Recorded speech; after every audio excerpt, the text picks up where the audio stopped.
ओम नमो भगवते वासुदेवाय। ओम नमो भगवते वासुदेवाय। ओम नमो भगवते वासुदेवाय। नारायणं नमस्कृत्य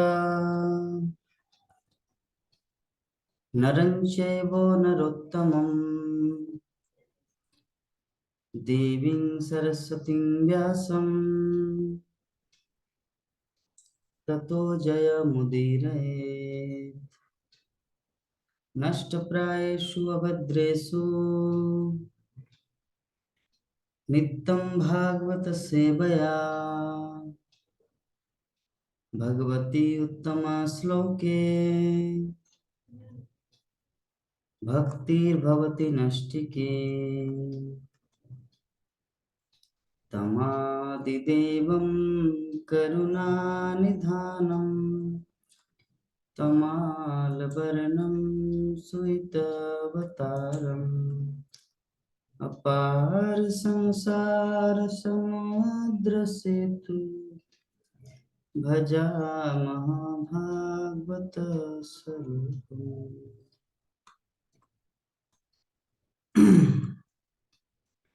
श्रीमद् भागवतम प्रथम स्कंद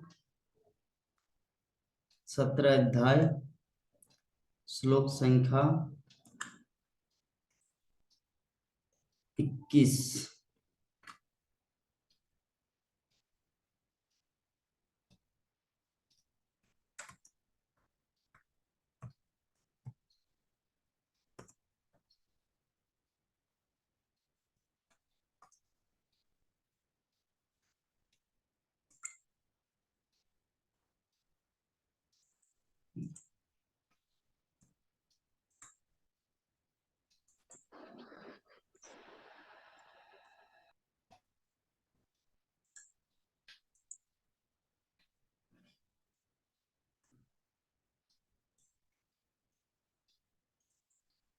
सूत उवाच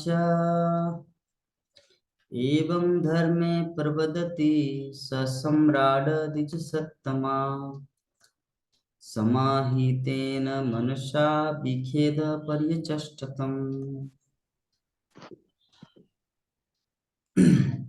सूत उवाच उतवाच धर्मे प्रवदति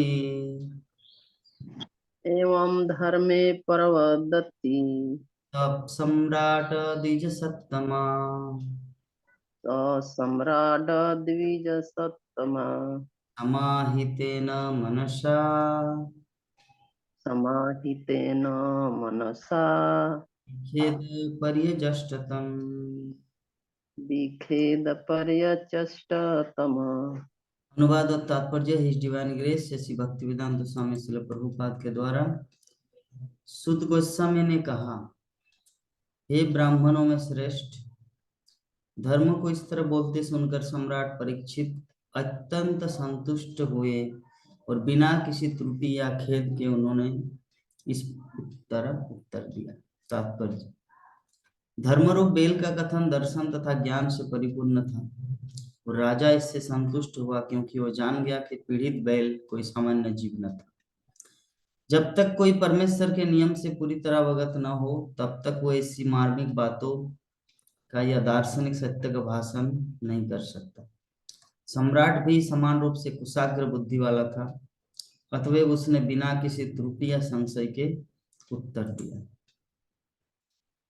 तो कल हम लोग श्रवण कर रहे थे कि किस प्रकार महाराज परीक्षित के उत्तर का बैल रूपी धर्म ने उत्तर दिया कि सबके पीछे अलग अलग कारण हैं, लेकिन मेरे जो 3 पांव काट काट दिए हैं, एक्चुअली कली ने काटा, लेकिन कली भी कैसे काटेंगे जब तक भगवान का रिकमेंडेशन नहीं हो जाता।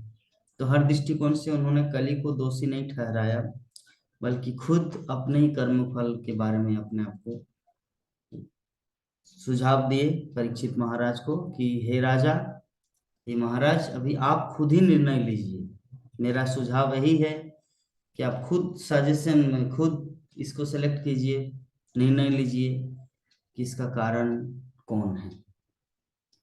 तो सुत गोस्वामी नैमिषारण्य के तट में 88,000 ऋषि मुनियों के साथ इस श्रीमद् भागवत की कथा जो कर रहे हैं। सुत गोस्वामी आज के श्लोक में बोले कि सुत गोस्वामी ने कहा कि ब्राह्मणों में श्रेष्ठ धर्म को इस प्रकार बोलते सुनकर परीक्षित महाराज ने क्या किया, अत्यंत संतुष्ट हुआ और बिना किसी त्रुटि या खेद के उन्होंने उत्तर देना प्रारंभ किया। तो परीक्षित महाराज ने क्या उत्तर दिया, धर्म ब्रवीचि धर्मज्ञो धर्मोसी वृष रूपधृ जद धर्म कृत स्थानम सूचकस्यापि तद्भवे। अर्थात तुम तो बेल के रूप में हो, तुम तो धर्म के सत्य को जानते हो और तुम सिद्धांत के अनुसार बोल रहे हो कि अधार्मिक कर्मों के अपराधी के लिए वांछित गंतव्य गति वही है जो उस अपराधी की पहचान करने वाले की है। तुम साक्षात धर्म के अतिरिक्त अन्य कोई नहीं। तो परीक्षित महाराज ये समझ गया, ये कोई साधारण बैल नहीं है, ये तो साक्षात धर्म का मूर्तिमान स्वरूप है। क्योंकि एक व्यक्ति की पहचान होती है उनकी वाणी से, उनकी बातों से। तो यद्यपि यहाँ पे परीक्षित महाराज के सामने एक गाय और एक बैल के रूप में धरती माता और धर्म है, लेकिन जैसे कहा जाता है ना कि एक पंडित व्यक्ति अगर गमछा पहन के भी कहीं पर रहे तो उनकी बातों से पता चलता कि ये विद्वान है। व्यक्ति के आचरण से पता चलता है कि उनका व्यक्तित्व कैसा है, उनका पर्सनालिटी कैसा है। जब तक वो मुंह न खोले तब तक वो तो राजा की तरह दिखता है। ट्रेन में हम लोग बहुत सारे ऐसे लोगों को देखते हैं, जब ट्रेन में सफर करते हैं तो एकदम सूट साट पहने हुए, लेकिन जैसे ही मुंह खोलता है पता चलता है मूर्ख है या विद्वान है। तो बेल का जो फिलोसॉफी, उनका जो दर्शन, ये श्रवण करके उनको परीक्षित महाराज को लगा ये कोई साधारण व्यक्ति नहीं हो सकता, ये साक्षात धर्म है, धर्म के अतिरिक्त ये कोई हो ही नहीं सकता। जैसे होता है ना, जैसे और एक दूसरा एग्जांपल देते हैं, कोई मान लीजिए पाकिस्तान में भी थोड़ा बहुत हिंदी चलता है, तो अगर कोई पाकिस्तानी व्यक्ति इंडिया में के बात करे हिंदी में तो ऑटोमेटिक लोग पहचान जाते कि ये पाकिस्तानी है। अगर कोई बांग्लादेशी इंडिया में के हिंदी बोलना चालू किया तो ऑटोमेटिक पता चल जाता कि ये बांग्लादेश से है। अगर कोई आंध्र प्रदेश के तेलुगु वो हिंदी हिंदी बोलना चालू किया तो ऑटोमेटिक पकड़ में आता है कि ये साउथ इंडिया में। ठीक है, तो उसी प्रकार वाणी से व्यक्ति की पहचान होती है कि सामने वाला व्यक्ति कौन है।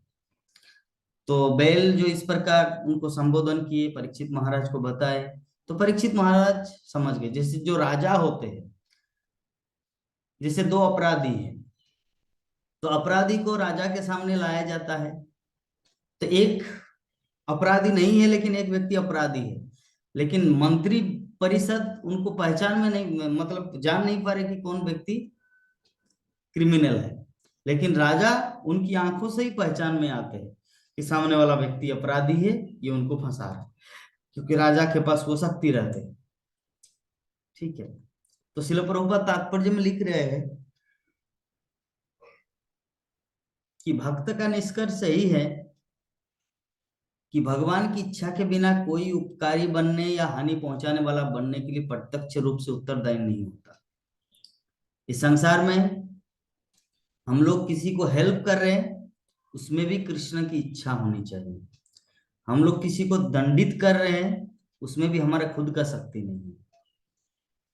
ठीक है, भक्त किसी को ऐसे कर्म के लिए प्रत्यक्ष रूप से उत्तरदायी नहीं मानता, किंतु दोनों ही किस्सों में यह मान लेता है कि हानि या लाभ ईश्वर पर दत्त है और इस तरह यह उनकी कृपा है।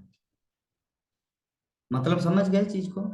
कहने का मतलब है मान लीजिए कि अभी मैं आपको कुछ बुरा भला कह दिया, तो अगर मैंने कुछ बुरा भला कह दिया, या तो आप पिछले जीवन में मुझे कुछ बुरा भला कहे थे जिसके कारण आपको वो भोगना पड़ रहा है, या तो मैं अभी कुछ जो बोल रहा हूं उसके लिए मुझे फिर से भोगना पड़ेगा।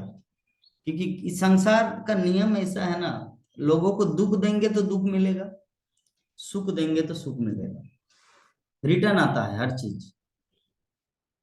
ये जीवन जो है ना, आकाश की ओर कुछ चीज फेंकने जैसा है। आकाश में फेंकोगे तो आकाश में नहीं जाएगा वो चीज, वो रिटर्न आप ही के पास आएगा। ऊपर में थूकोगे तो खुद के ही चेहरे में गिरेगा। तो ये जीवन ऐसा ही है, किसी को दुख देंगे तो दुख मिलेगा, सुख देंगे तो सुख मिलेगा। क्योंकि कोई इससे बच नहीं सकता, कोई भी नहीं, आज तक नहीं बचा कोई। द्रौपदी तो महान भक्त थे भगवान का, लेकिन बोला था अंधा का पुत्र अंधा होता है, जस्ट उसको भी भोगना पड़ा। भीष्मदेव कितने महान भक्त थे भगवान का,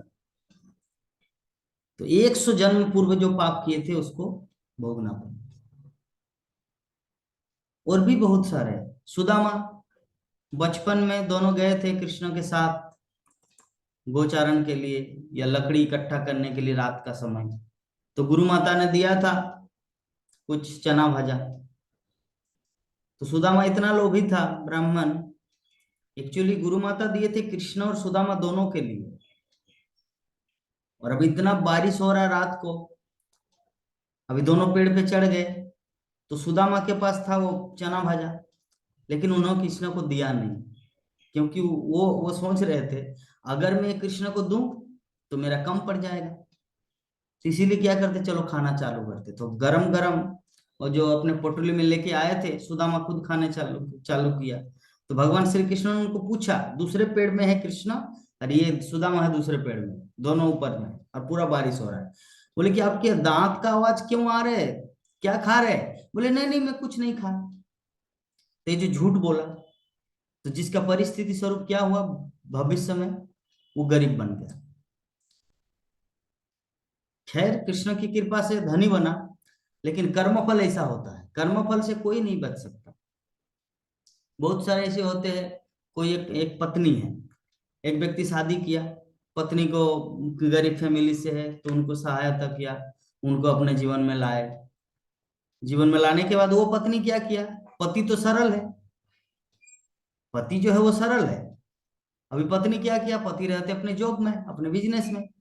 अब पत्नी अपना धंधा चालू कर दिए, वीडियो कॉल, दूसरों से बात करना, कम्युनिकेशन, प्यार मोहब्बत, लव अफेयर्स, ये करके शादी, मतलब इसको छोड़ दिया, बच्चा भी है खुद का, इसको छोड़ दिया, पत्नी चले गए, भाग गए किसी दूसरे के साथ।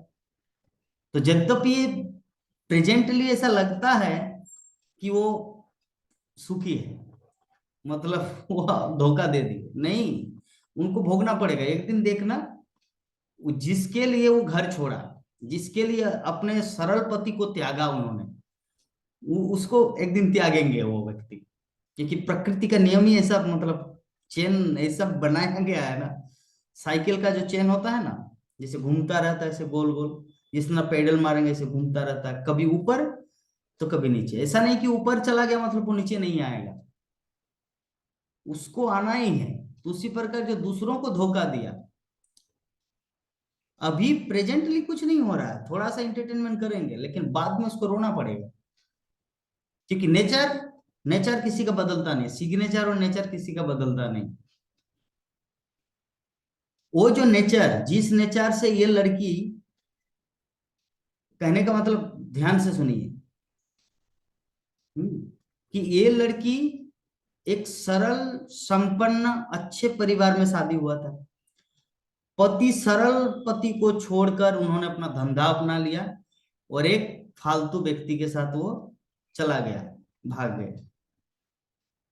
तो वो जो व्यक्ति है, यद्यपि इनकी इस लड़की की नजर में ऐसा लगे कि वो व्यक्ति बहुत अच्छे है, मेरे पति से भी अच्छा है, इसलिए तो मैं इनको छोड़कर उनके पास गया, लेकिन वो तो लुच्चा लफंगा है।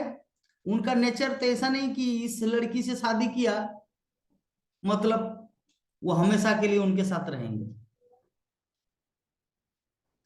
वो फिर बदलेगा, फिर वो दूसरे लड़की के चक्कर में पड़ेगा, फिर वो दूसरे लेके आएंगे, फिर इनको त्यागेंगे, जाओ भागो यहां से, तब इनका जीवन क्या होगा। तो प्रकृति का खेल जो है ना, कोई भी व्यक्ति इससे बच नहीं पाए और ना बच पाएगा। इसीलिए कहा जाता है ऊपर में थूकोगे तो खुद के चेहरे में गिरेगा, दूसरों को दुख देंगे तो दुख आएगा, और दूसरों को सुख प्रदान करेंगे, दूसरों को आश्वासन देंगे तो जीवन में सुख आएगा। जैसा बोगे वही चीज मिलेगा। तो भक्ति रूपी जो है, ये भक्ति जो है हमारे जीवन में एक ऐसा फल है जिस फल के द्वारा हम लोग खुद तो उपकृत होंगे ही, साथ साथ में सामने वाले को भी उपकृत कर पाएंगे, उनको भी हम लोग हेल्प कर पाएंगे। भक्ति ऐसा साधन है, क्योंकि भक्ति जो है ना परम मंगल है, कृष्ण भक्ति परम मंगल है। और ISKCON international society for Krishna consciousness Srila Prabhupada हम सबको सिखाए कि कृष्ण भक्ति को छोड़कर इस संसार में जितने सारे कल्याण कार्य हैं वो सब व्यर्थ का प्रयास है। इसको छोड़कर बाकी कुछ भी दिया जाए वो सब, जैसे एग्जांपल दिया श्रील प्रभुपाद, एक बच्चा किसी मेला में खो गया है, किसी मेले में खो गए हैं, तो अभी उनका पिताजी से वो बिछड़ गया, तो एक व्यक्ति मिला, बच्चा को देखा कि भूखा है, तो बोले कि चलो ये लो 10 रुपया समोसा खा लो, तो 10 रुपया मिला और समोसा खाने चले गए। और एक व्यक्ति आके देखा घंटा के बाद, आ रहे ये तो बहुत ठंडा का दिन है, पूरा ठिठुर रहे, कांप रहे बेचारा, एक कंबल दे दिया 150 रुपया में खरीद के। एक दूसरा व्यक्ति देखा आके कि वो बच्चा पूरा फटा हुआ है शर्ट पैंट, तो एक व्यक्ति उसको कपड़ा खरीद दिया, तो एक व्यक्ति कपड़ा खरीदा, एक व्यक्ति खाना दिया, एक व्यक्ति कंबल दिया। और एक चौथा व्यक्ति आया, और चौथा व्यक्ति आके बोले कि आपका क्या नाम है? हाँ बाबलू। अच्छा तुम्हारा पिताजी का क्या नाम है? अमुक। चलो मैं आपको आपके पिताजी के पास ले जाता हूँ। तो व्यक्ति उनके पिताजी के पास ले गए। तो चारों में से सबसे मंगलमय काम किसने किया? जो लास्ट नंबर आया, अर्थात उनके पिताजी से मिला दिया। उसी प्रकार इस संसार में हम जितने सारे प्राणी हैं ना, भगवान के संतान हैं, कृष्ण के पुत्र हैं, और हम लोग कृष्ण को भूल कर इस संसार में आ चुके हैं, इस मेले में खो गए। तो इस्कॉन जो है श्रील प्रभुपाद की जो संस्था है, इसमें व्यक्ति को जगाया जाता है कि तुम कृष्ण के पुत्र हो, तुम्हारा काम है उनके पास जाना, यहाँ पे क्यों मंडरा रहे हो, चलो मेरे साथ भगवत गीता पढ़ो, भागवतम पढ़ो और मेरे साथ भगवत धाम चलो। तो इसको ये चीज सिखाता है। बाकी जितने सारे हैं दिन दुनिया, दान धान पुण्य हॉस्पिटल, ये सब टेम्पररी रिलीफ है, लेकिन आध्यात्मिक समाधान परमानेंट सॉल्यूशन एकमात्र इस्कॉन की संस्था कर रहे हैं। तो हम लोग समझ गए इस संसार में जितना कुछ लाभ मिलता है वो कृष्ण की कृपा है, हानि मिलता है हमारे खुद के कर्म का फल। इससे कोई भी व्यक्ति इनकार नहीं करेगा कि ये सब ईश्वर द्वारा प्रदत्त होता है। लेकिन हानि या पराजय के विषय में मनुष्य संशय करता है कि भला भगवान अपने भक्त पर इतना निष्ठुर क्यों होंगे कि उसे विपत्ति में डाले। कभी कभी हमारे मन में विचार आता है कि वो तो भक्ति करता है, भगवान का भक्त है, फिर भी उनके जीवन में इतना दुख क्यों। ईसा मसीह को जब अज्ञानी लोगों ने क्रूस पर चढ़ा दिया तो महान विपत्ति में पड़े प्रतीत होते थे, लेकिन वो अपराधकर्ता के ऊपर कभी क्रुद्ध नहीं। जीसस क्राइस्ट को ऐसे बीच सड़क पे लटका दिया, फिर भी कभी जीसस क्राइस्ट ये नहीं बोले कि इन लोगों को मार दो भगवान, ये हमें इतना कष्ट दे रहा है, बल्कि उन्होंने क्या बताया कि हे प्रभु इन मूर्खों को क्षमा करना, क्योंकि उनको पता नहीं ये लोग क्या करने जा रहे हैं। तो कितना विपद आया, लेकिन फिर भी उन्होंने कुछ नहीं बोला। तो अनुकूल या प्रतिकूल, अपराधकर्ता के ही समान। अनुकूल हो या प्रतिकूल हो, ठीक है, वस्तु को स्वीकार करने की यही विधि है। हमारे जीवन में कभी अच्छाई आएंगे, कभी बुराई आएंगे, कभी गाली देंगे लोग, तो कभी प्रशंसा करेंगे, लेकिन हम लोग को उतना इसमें चिपके नहीं रहना है। कृष्ण भक्ति के ऊपर ध्यान देना है। जितना हम लोग कृष्ण भक्ति के ऊपर ध्यान देंगे, उतना जीवन में प्रोग्रेस होगा। जितना हमारे खुद के मान पर आ जाए, मान अपमान में ध्यान देंगे, अरे मैं इतना समाज का माननीय व्यक्ति हूँ, मुझे क्यों नहीं सम्मान मिल रहा है, इसमें चिपके रहेंगे तो सिर्फ दुख मिलेगा। क्योंकि संसार में कोई किसी की परवाह नहीं करते, नोबडी केयर्स एनीबॉडी, क्योंकि सभी अपने अपने जगह में मस्त है, सभी अपने अपने जगह में अपने आप को बहुत बड़ा मानते हैं, ठीक है। तो इस तरह भक्त के लिए अपराधी की बुराई करने वाले अपराधकर्ता के ही समान पापी है। तो भगवत कृपा से भक्त जो है ना, वो सभी प्रकार की विपत्तियां सहते हैं। जो भगवान के भक्त होंगे वो कभी किसी का कॉम्प्लेन नहीं करेगा। सब, अगर मान लीजिए कोई व्यक्ति उनको आके बुरा भला कह दिया, फिर भी वो किसी दूसरे को सामने नहीं बोले, देखो मैं तो इतना अच्छा इंसान हूं, फिर भी मुझे क्यों गाली दिया, वो ऐसा नहीं बोलेगा।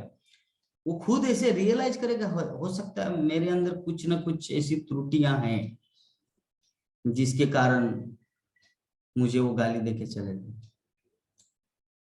तो अच्छे व्यक्ति कभी किसी का कॉम्प्लेन नहीं करता। युधिष्ठिर महाराज और दुर्योधन में तो यही अंतर है।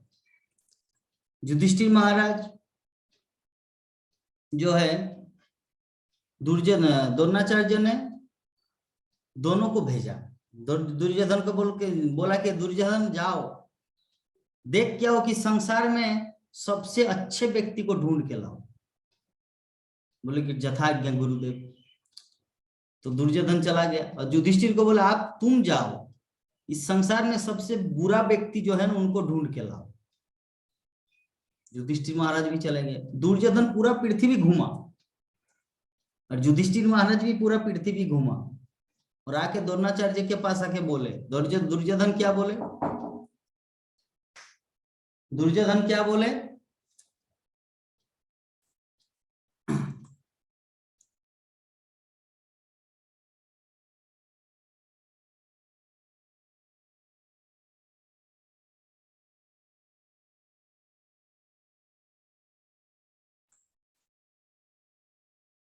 तो हम लोग किस विषय पे चर्चा कर रहे थे, सुख और दुख का, संसार में मान और अपमान का। तो महाराज परीक्षित ये सब देखे, इसीलिए समझ सके कि ये बेल कोई और ना होकर साक्षात धर्म है। दूसरे शब्दों में भक्तों को किसी तरह का कष्ट नहीं होता, क्योंकि तथाकथित कष्ट भी भक्त के लिए भगवान की कृपा है, क्योंकि भक्त भगवान को हर वस्तु में देखता है। भक्त के लिए कोई भी कष्ट नहीं। इसका मतलब जैसे हम लोग एक दूसरा एग्जांपल के माध्यम से समझ सकते हैं कि आपने टिकट काटा मुंबई से दिल्ली के लिए फ्लाइट, या मुंबई से अमेरिका के लिए, 1 लाख रुपया लग गया। जब आप एयरपोर्ट आए तो 2 मिनट पहले ही छूट गया प्लेन और आप आए 2 मिनट के बाद। अब ये बहुत क्रोधित हुए और आप भक्त, इतना क्रोधित हुए अभी भगवान को पूरा गाली देना चालू कर दिया। क्या रे प्रभु, तुम तो बहुत बड़े किस तरह के व्यक्ति निकले, थोड़ा सा 2 मिनट पहले अगर मुझे पहुंचा देते तो मेरा 1 लाख रुपया बच जाता, लेकिन आपने तुम बहुत गड़बड़ कर दिया, ये तो अच्छा बात नहीं है, क्यों ऐसा करते हैं। तो ऐसे करके भगवान को बहुत गाली गलौज किया। अंत में जब घर आया, टीवी चालू किया और न्यूज देखा। न्यूज में समाचार आया कि जो प्लेन ये अमुक अमुक इंडिया सिटीगो इंडिगो लाइक दैट, ये क्रैश हो गया, मतलब ये बम ब्लास्ट हो गए, अर्थात सभी जल के राख हो गए, सभी मर गए। उस समय अभी वो रियलाइज कर रहा है, हाँ मेरे जीवन में 1 लाख रुपया बड़ा है, मेरा जिंदगी बड़ा है। मेरा जिंदगी बड़ा है, जीवन बड़ा है, तो भगवान है कृष्णा, आपने मुझे बचा लिया, आपको बहुत बहुत धन्यवाद, कोटि कोटि प्रणाम। तो ये कब हुआ?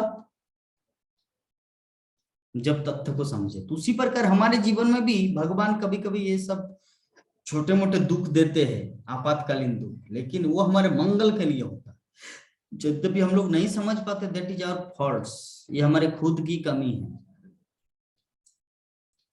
अन्यथा भगवान की कृपा जो है सर्वदा भक्तों के प्रति बरसती है, हर क्षण में जीवों के प्रति भगवान की कृपा बनी रहती है।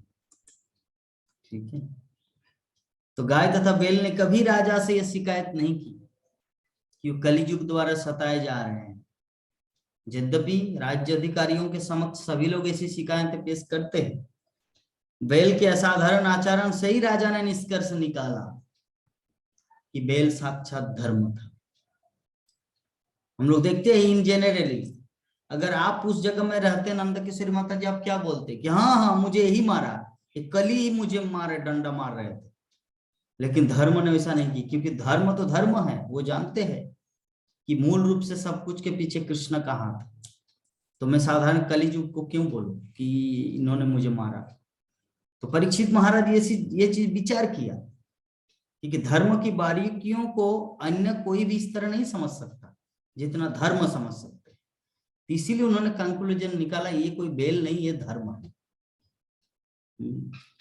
अथवा देव माया नूनम गतिर गोचरा चेतसो बचश्चापि भूतानाम इति निश्चय। इस प्रकार निष्कर्ष यह निकलता है कि भगवान की शक्तियां अचिंत है। कोई न तो मानसिक चिंतन द्वारा, न ही शब्द चातुर्य द्वारा उनका अनुमान लगा सकते हैं।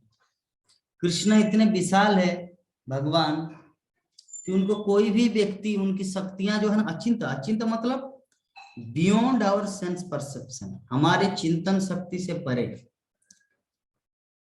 कोई भी उनको नहीं समझ सकता, ना जगलरी ऑफ वर्ड्स, न ही शब्द चातुर्य के द्वारा। तो यहाँ पे प्रश्न उठाया जा सकता है कि भक्तों को कर्ता की पहचान करने से क्यों विरत होना चाहिए, जब यह निश्चित रूप से जानता है कि भगवान ही सब वस्तुओं के कर्ता है। कहने का मतलब है, हम लोग जानते हैं हमारे जीवन में दुख आते हैं तो कोई कोई जो नास्तिक होते हैं वो बोलते हैं, अरे भगवान मेरे जीवन में इतना दुख क्यों दे रहा है। और जो बुद्धिमान व्यक्ति हो तो बोले कि नहीं, भगवान क्यों दुख देंगे, वो तो सबका मंगल करता है, दुख तो मेरे खुद के कर्म फल है, मैंने कुछ पाप किया तो उसका फल भोग रहे। तो भगवान सब वस्तुओं के कर्ता है। तो अंतिम कर्ता को जानते हुए मनुष्य को चाहिए कि वो वास्तविक संपन्न कर्ता से अनजान नहीं बना रहे। इस संदेह का उत्तर यह है कि भगवान भी प्रत्यक्ष रूप से उत्तरदायी नहीं होते, क्योंकि उनके द्वारा नियुक्त माया शक्ति के द्वारा ही संपन्न होता है। प्रकृति का नियम, ये जो जगत है पूरी तरह से नियम से चलता है। जैसे सरकार है और सरकार का नियम है, कानून है। ऐसा नहीं कि संशय ये जो पूरे भारतवर्ष में या पूरी दुनिया में जितना कुछ हो रहा है सभी सरकार आके डायरेक्ट हैंड टू हैंड कर रहे, नहीं, वो नियम से चल रहा है। कानून, नियम, संविधान के द्वारा चल रहा है संसार। तो उसी प्रकार भगवान का कानून है माया देवी। माया सदैव भगवान की परम सत्ता के विषय में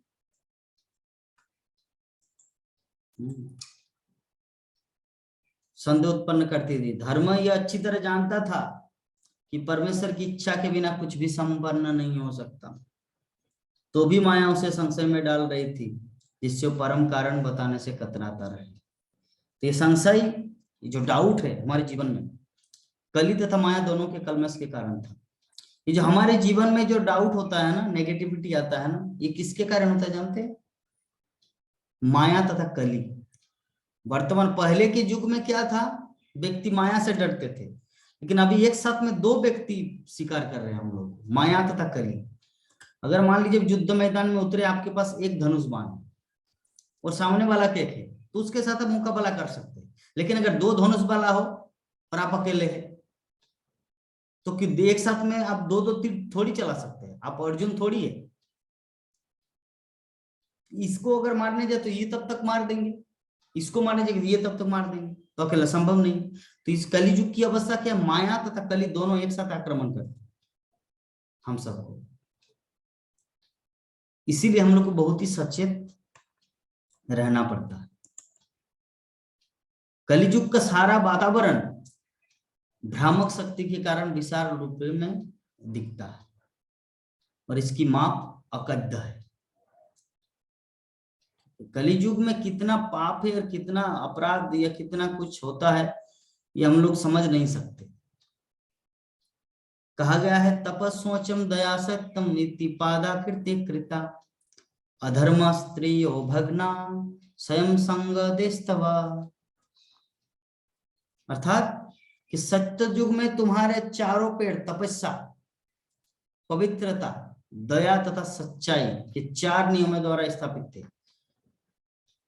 सत्यम, सोचम, क्षमा, तप।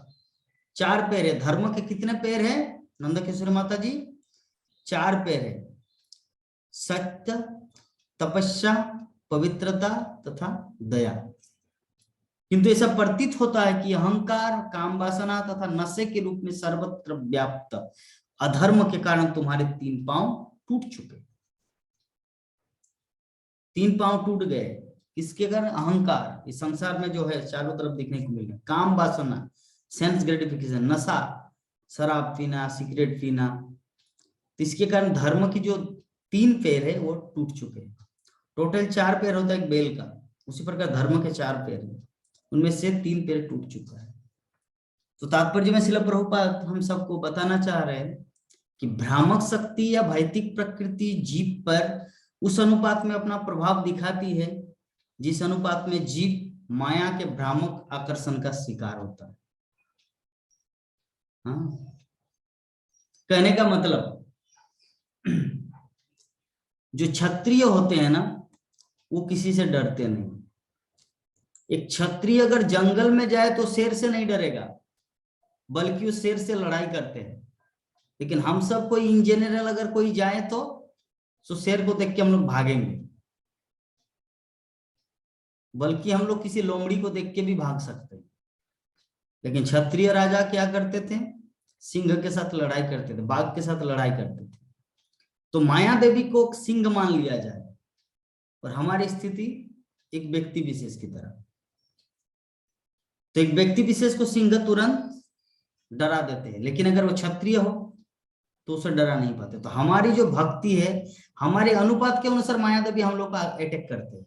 अगर हम लोग भक्ति में क्षत्रिय की तरह रहे, पूर्ण डिटर्मिनेशन, तो कोई माया देवी हमें हिला नहीं सकते। लेकिन जब हमारा ढीला पड़ जाते हैं तब वो आक्रमण करते हैं। आक्रमण बाघ जो शेर होता है जंगल में, वो दोनों को अटैक करता है, इन जनरल व्यक्ति को भी और क्षत्रिय को भी। लेकिन क्षत्रिय को क्यों नहीं पराजित कर पाता? क्योंकि वो उतना साहस रखते हैं, इसीलिए बाघ खुद हार जाते हैं। ठीक है, जो शेर होता है खुद हार जाते हैं। एग्जाम्पल दे रहे श्रील प्रभुपाद, जैसे पतंगे प्रकाश की चमक से आकृष्ट होते हैं और इस तरह अग्नि के शिकार हो जाते हैं। हम लोग देखते हैं ना, दिया जलते हैं, प्रदीप, और उसमें से बहुत सारे पतंग आ जाते हैं उनकी चमक धमक से, और खुद उसमें जल के राख हो जाती। इसी प्रकार एक ठगिनी शक्ति माया जो है ना, सदैव बद्ध जीवों को मोहित करके उन्हें मोह की अग्नि में झोंकती रहती है। मोह की अग्नि झोंकनी मतलब क्या होता है? मोह मतलब जैसे मान लीजिए, एक एग्जाम्पल दे रहे, कोई व्यक्ति शादी किए और उसके बाद उसकी पत्नी ने धोखा दिया, फिर वो दूसरा शादी के लिए तैयार है, वो भी उनको धोखा दिया, फिर भी वो नहीं समझ रहा कि मेरे किस्मत में है ही नहीं, मैं क्यों जाऊं, लेकिन वो जाता है। तो माया देवी, क्योंकि उनका भी ऐसी आशा रहता है कि चलो ये धोखा दिए तो शायद वो मुझे धोखा नहीं देंगे, अच्छा वो धोखा नहीं, शायद वो मुझे धोखा नहीं देंगे। इस तरह वो जाते हैं भ्रम जाल में और खुद ठग जाते हैं। तो इसीलिए जो वैदिक साहित्य है, हमारे वैदिक सनातन धर्म में जो जितने सारे ग्रंथ है, हम सबको आगाह करते हैं, चेतावनी देते हैं कि वो इस भ्रम के शिकार में न बने, अपितु इससे छुटकारा प्राप्त करें। वेद हमें आगाह करते कि हम अज्ञान के अंधकार में न जाकर प्रकाश के पथ पर अग्रसर हो। तमसो मा ज्योतिर्गमय असतो मा सद्गमय। ठीक है, असतो मा सद्गमय मृत्युर्मा अमृतोम गमय। ठीक है, तमसो मा ज्योतिर्गमय। तो वेद हम सबको सिखाते हैं, भगवान स्वयं भी हमें आगाह करते कि माया की ठगिनी शक्ति को जितना अत्यंत दुष्कर है।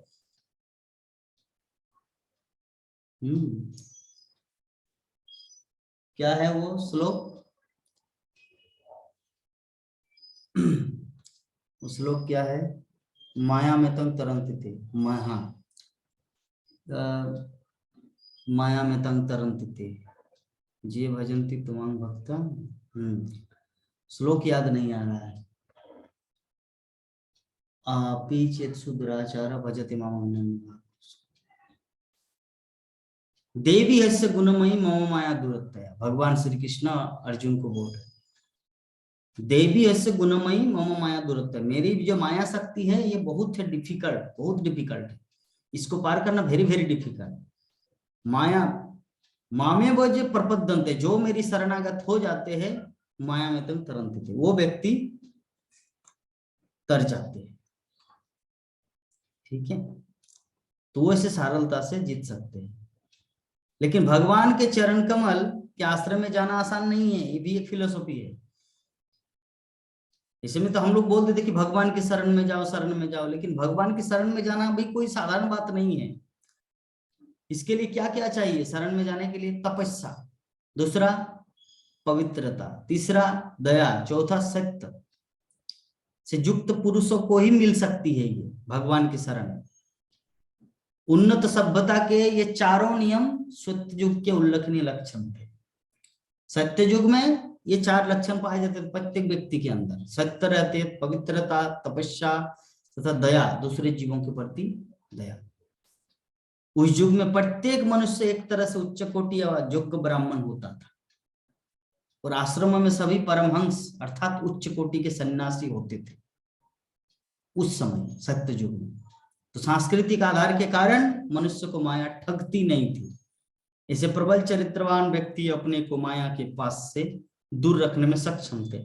लेकिन धीरे धीरे ज्यों ज्यों ब्राह्मण संस्कृति के मूल सिद्धांत अर्थात तपस्या, पवित्रता, दया तथा सत्य में अहंकार, काम वासना तथा नशे में आनुपातिक वृद्धि के कारण कटुति होगी, वैसे ही वैसे त्यों त्यों मोक्ष का मार्ग या तो दिव्य आनंद का मार्ग मानव समाज से दूर होता चला गया। इस प्रकार दूर होते गए। तो कलियुग की जो अवधि है, कलियुग जैसे बढ़ेंगे, जितना कलियुग बढ़ता जाएगा, बढ़ते रहने से लोग अत्यंत अहंकारी हो जाएंगे और स्त्रियों तथा नशे के प्रति आसक्त रहेंगे। और कलियुग के प्रभाव से कंगाल को भी अपनी कोड़ी का अभिमान है। जो कंगाल है, 1 रुपया है उनके पास, वही अपने आप को बहुत बड़ा राजा समझते हैं। स्त्रियां पुरुषों के मन को हरने के लिए एक से एक आकर्षक वस्त्र पहनती हैं। ठीक है, लड़कियां क्या करती हैं? इतना साज सज क्या भगवान के लिए करते? नहीं, दूसरों को आकृष्ट करने के लिए। और पुरुष को शराब पीने, धूम्रपान करने, चाय पीने तथा तंबाकू चबाने के